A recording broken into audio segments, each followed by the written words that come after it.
खालिद साहब, ये इंडिया के रवैये के अंदर कुछ बेहतरी आने की बजाय ऐसा ही लग रहा है कि जंगजुआना रवैया आगे बढ़ता जा रहा है। वो एक दफा एहसन इकबाल साहब ने कहा था कि जी अब जो इलेक्शंस हुए हैं इंडिया के अंदर उसके बाद बेहतरी आएगी पाकिस्तान इंडिया के ताल्लुकात में। मुझे तो ऐसा कुछ नजर नहीं आ रहा। क्या आपको आ रहा है? आपने दुरुस्त कहा कि हिंदुस्तान का जो रवैया या जो एक मुखालफाना रवैया है पाकिस्तान के खिलाफ, उसकी बड़ी बुनियादी वजूहात हैं। ये सिर्फ स्टेट इलेक्शन का मसला नहीं है।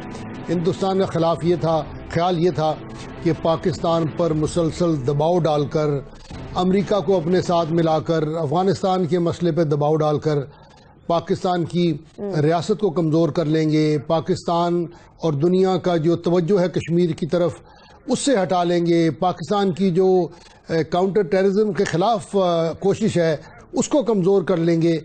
तो उसके लिए मुख्तलिफ हरबे जो हैं वो आजमाए गए।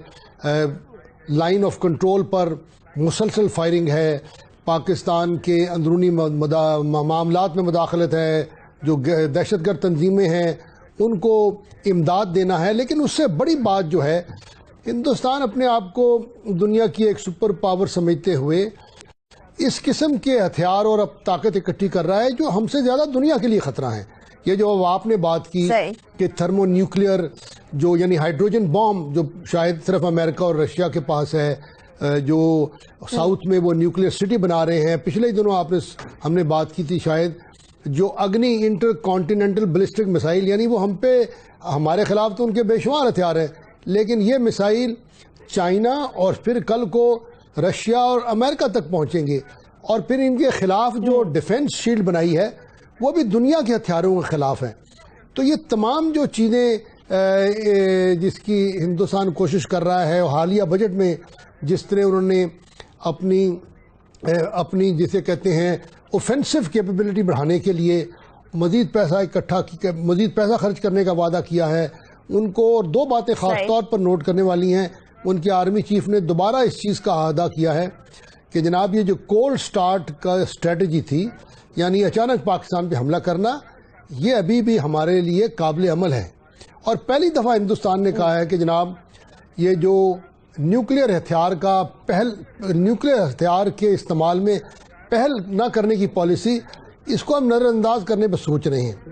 तो बात ये जाहिर होती है कि हिंदुस्तान का जो ख़तरा है पाकिस्तान के लिए वो हमारी कोई दिमागी इख्तरा नहीं है, ये एक हकीकत है। ठीक है, इसको हमें तस्लीम करना चाहिए। और मैं समझता हूँ कि ना सिर्फ फौजी हुकाम को तस्लीम करना चाहिए, हमारी सियासी क़यादत को तस्लीम करके इसकी बात करनी चाहिए। इसका ये मतलब नहीं है कि कल हम पाकिस्तान लड़ाई करना चाहता है या पाकिस्तान आर्म्स रेस में हिस्सा लेना चाहता है। अल्हम्दुलिल्लाह आपके मुल्क ने जो कुर्बानी दी है, जिस तरह अवाम खड़े हुए हैं पाकिस्तान के नज़रिए के साथ, आपने दुनिया को साबित कर दिया है कि हमारी हिम्मत को आप कमज़ोर नहीं कर सकते।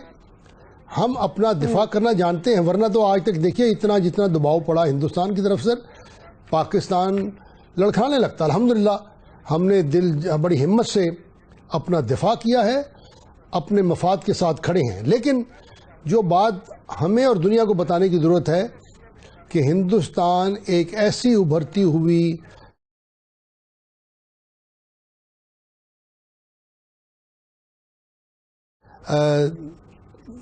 फौजी कुव्वत बन रहा है जो ना सिर्फ पाकिस्तान बल्कि पूरे इलाके में जो है वो जाहरियत का मुर्तकिब हो सकता है।